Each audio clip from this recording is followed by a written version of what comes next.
अस्सलामुअलैकुम, आप देख रहे हैं दुनिया न्यूज़ और मैं हूं माहम अब्बास। मैं हूं सलमान हसन। हेडलाइंस आपने जानी। सबसे पहले आपको बताएं कि पाक फौज के दस्तों ने इस्लामाबाद में सिक्योरिटी की जिम्मेदारियां संभाल ली हैं। वजारत दाखिला ने आइन के आर्टिकल 245 के तहत पाक फौज की तैनाती के अहकामात दिए। पाक फौज के दस्तों की इस्लामाबाद और गिरदोनवा में तैनाती का अमल मुकम्मल हो चुका है। अमन बरकरार रखने के लिए पाक फौज का इलाके भर में गश्त भी जारी है। पाक फौज के दस्तों ने इस्लामाबाद में सिक्योरिटी की जिम्मेदारियां संभाल ली।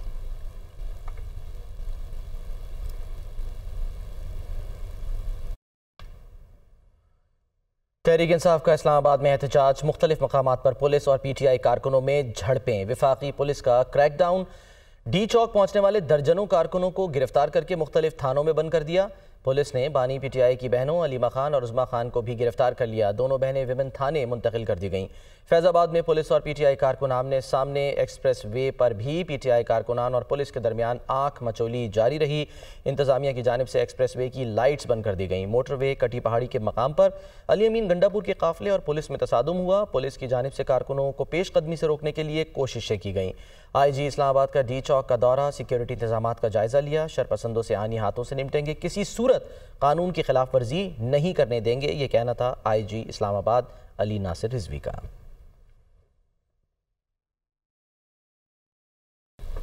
वफाकी वज़ीर पेट्रोलियम डॉक्टर मुसद्दिक मलिक का कहना है कि फसाद की सियासत की पाकिस्तान में अब कोई गुंजाइश नहीं। ये दो मुख्तलिफ पाकिस्तान नज़र आ रहे हैं। आपको कौन सा पाकिस्तान चाहिए, अमन या फसाद का?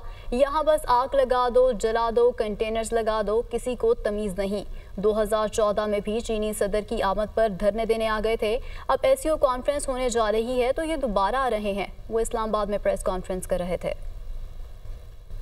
दो मुख्तलिफ पाकिस्तान नजर आ रहे हैं। अब दूसरा पाकिस्तान पेश करता हूं जिसमें क्या है, पकड़ लो, धकड़ लो, आग लगा दो, फसाद कर दो, कंटेनर लगा दो, मैं निकलूंगा तो ये हो जाएगा, फिर वो हो जाएगा, फिर ना माँ की तमीज ना बहन की तमीज। इसी तरह कंटेनर लगे थे 2014 में। इसी तरह चीन के सदर यहाँ पे तशरीफ ला रहे थे। किस लिए? मुल्क की तरक्की के लिए। जिस शख्स ने करवाई उसी ने चीन के सदर को रोका, कंटेनर लगवाए।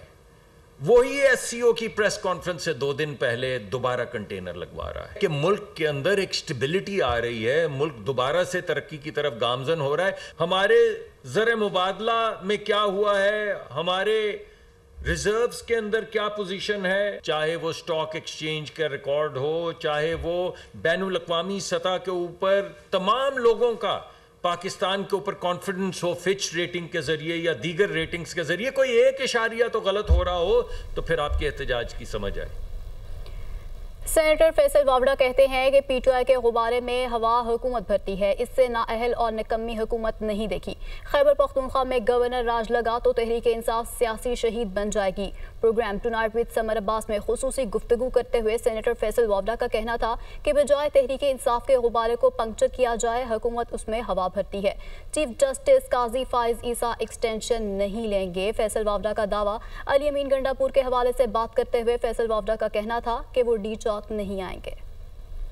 गंडापुर इस्लामाबाद नहीं आएगा। मैंने तो कहा डी चौक की जो बात है ना, अच्छा डी चौक नहीं आएगा। डी चौक नहीं आएंगे। ये एक इतनी बड़ी नाअहल निकम्मीपन होगा जो मैं नहीं समझता अच्छा कि ये हो सकता है, क्योंकि ये तो आप उनकी प्लेट में आउट आप कर रहे हैं गवर्नर राज वाले ऑफ कोर्स सही है। देयर इज नो पॉसिबिलिटी, और अगर पॉसिबिलिटी किसी ने बात करने की कोशिश की गवर्नमेंट के थे तो मैं उनसे कहूंगा खुदारा को अकल करें, ठीक है, सियासी शहीद ना बनाए। वो ब्लफ कॉल करते हैं, ये पैनिक कर जाते हैं। इससे निकम्मी नाअहल हुकूमती पॉलिसी मैंने अपनी ज़िंदगी में नहीं देखी। मतलब इतनी लंगड़ी लूली हुकूमत का हाल मैंने नहीं देखा। तो गुब्बारे में एक्चुअली हवा गवर्नमेंट भरती है PTI की। गवर्नमेंट, ये तो PTI तो एक तूफान नहीं है, ये पानी का बुलबुला है, ठीक है। और गवर्नमेंट्स का काम होता है कि आप गुब्बारे में पिन मार के हवा निकाल दो, कुकर में से स्टीम बाहर निकलने दो, इनको जगह दो, इनको जगह दो, बोलो बैठो भाई। इससे निकम्मी पॉलिसी को हो नहीं सकती। तो PTI की जो मार्केटिंग फोर्स है वो PMNLN की गवर्नमेंट है। Army chief general Asim Munir से मलेशियन वज़ीर आज़म अनवर इब्राहिम ने मुलाकात की है। इस मौके पर दो तरफा ताल्लुकात और बाहमी दिलचस्पी के अमूर पर तबादला ख्याल किया गया। मलेशिया के वज़ीर आज़म ने इलाकाई अमन और इस्तेहकाम के लिए अफ़वाज पाकिस्तान के किरदार को सराहा।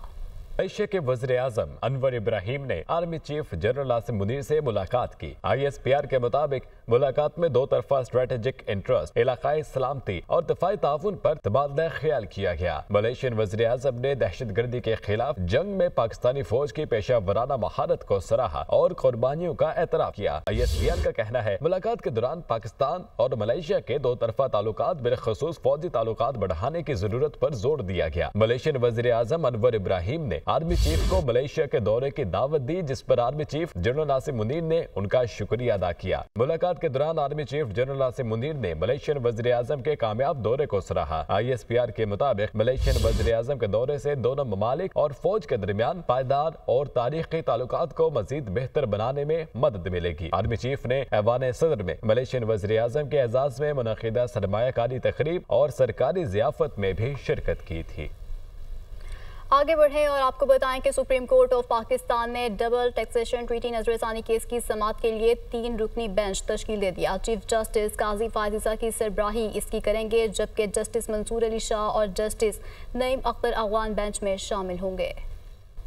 डबल टैक्सेशन टेरिटरी नजरसानी केस की समाअत के लिए 3 रुकनी बेंच तश्कील। चीफ जस्टिस काजी फायज़ ईसा बेंच के सरबराह होंगे। जस्टिस मंसूर और जस्टिस नईम अफगान भी बेंच में शामिल। सुप्रीम कोर्ट में डबल टैक्सेशन नजरसानी केस की समाअत के मौके पर वकील साद हाशमी ने जस्टिस मंसूर को शामिल करके नया बेंच तश्कील देने की इस्तदा की। वकील साद हाशमी ने इस्तदा की कि डबल टैक्सेशन केस के फैसले में जस्टिस मंसूर अली शाह ने इख्तलाफी फैसला दिया। आपने केस का फैसला तहरीर किया था। साबिक चीफ जस्टिस उमर अता बंदयाल ने आपके फैसले से इत्तफाक किया था। नजरसानी बेंच में इख्तलाफी फैसला लिखने वाले जस्टिस मंसूर को बेंच में भी शामिल किया जाए। चीफ जस्टिस पाकिस्तान काजी फायज़ ईसा ने कहा कि जस्टिस मंसूर अली शाह को बेंच में शामिल कर लेते हैं। नजरसानी के तीसरे जज जस्टिस नईम अख्तर अफगान होंगे। सुप्रीम कोर्ट का 3 रुकनी बेंच अब 21 अक्टूबर को नजरसानी केस की समाअत करेगा।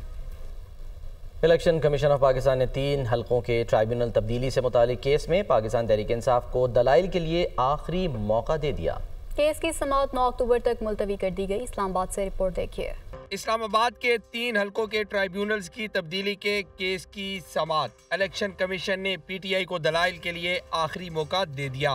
केस की आइंदा समाअत 9 अक्टूबर तक मुलतवी। मेंबर सिंध निसार दुरानी की सरबराही में इलेक्शन कमीशन के 3 रुकनी बेंच ने 3 हलकों के ट्राइब्यूनल की तब्दीली से मुतल्लिक केस की समाअत की। PTI की जानिब से जूनियर वकील पेश हुए और इस्तदा की कि रास्तों की बंदिश की वजह से कोई वकील नहीं पहुँच सका। जवाब जमा कराने और दलाइल के लिए वक्त दिया जाए। इलेक्शन कमीशन ने रिमार्क्स दिए कि 9 अक्टूबर को जवाब और दलाइल दिए जाएं। 9 अक्टूबर के बाद कोई मौका फराम नहीं होगा और फैसला कर दिया जाएगा। कराची में अलवी डेंटल क्लिनिक सील करने के केस में सिंध हाई कोर्ट ने तहरीरी हुक्मनामा जारी कर दिया।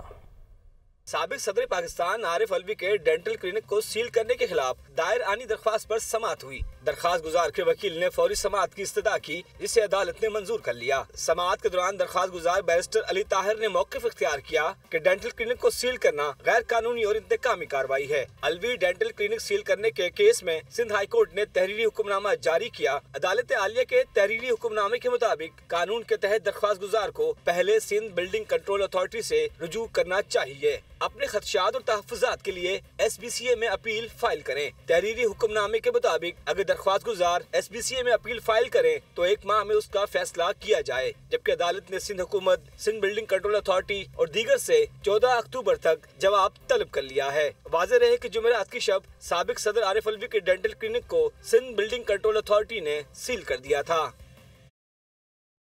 खबर आपको देंगे खैबर पख्तूनख्वा से। आर्मी दस्तों की रवानगी के मनाजिर आपको दिखाते हैं। आर्मी के दस्ते इंतशार पसंदों के अक़ब में तैनात हो चुके हैं। ज़राए से मालूम हुआ है आर्मी डिप्लॉयमेंट से इंतशारियों और मुसल्लह जत्थों के गिर्द घेरा तंग कर दिया गया है। तैनाती का मकसद अवाम की जान माल के तहफ़्फ़ुज़ को यकीनी बनाना है।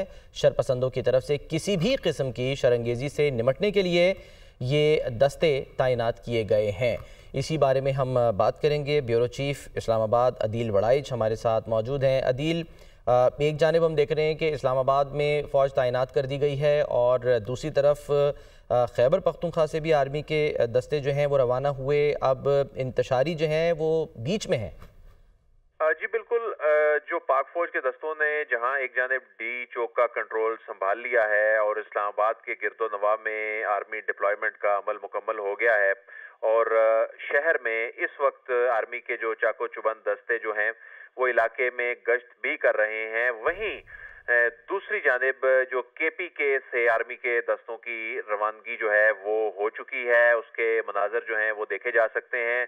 और इसमें सिक्योरिटी ज़राए जो हैं वो ये बता रहे हैं कि जो मुसल्लह जत्थे हैं उनके अक़ब में ये डिप्लॉयमेंट ये की गई है और उसका मकसद जो है इस डिप्लॉयमेंट का उसका ये है कि ये जो मुसल्लह जत्थे हैं उनके गिर्द घेरा तंग किया जाए। तो ज़रा ये बता रहे हैं कि जो डिप्लॉयमेंट है इसका मकसद अवाम की जानो माल का जो तहफ़्फ़ुज़ है इसको यकीनी बनाना है। और ये जो स्ट्रेटजी बनाई गई है उसमें जहां एक जानिब इस्लामाबाद में फ़ौज के जो दस्ते हैं उन्होंने अपना कंट्रोल जो है वो संभाल लिया है आइन के आर्टिकल 245 के तहत और इंसदाद दहशत गर्दी के एक्ट 4 जो एक्ट की जो शिकें हैं 4 और 5 उसके तहत जो उनको एम्पावर किया गया है, वहीं पे जो KPK से दस्ते जो हैं वो रवाना किए गए हैं। और इसमें उसका मकसद ये है कि कोई किसी किस्म की कोई शरंगेजी ना हो और इस मुमकिन शरंगेजी से निपटने के लिए ये दस्ते जो हैं ये दोनों अतराफ में तैनात किए गए हैं।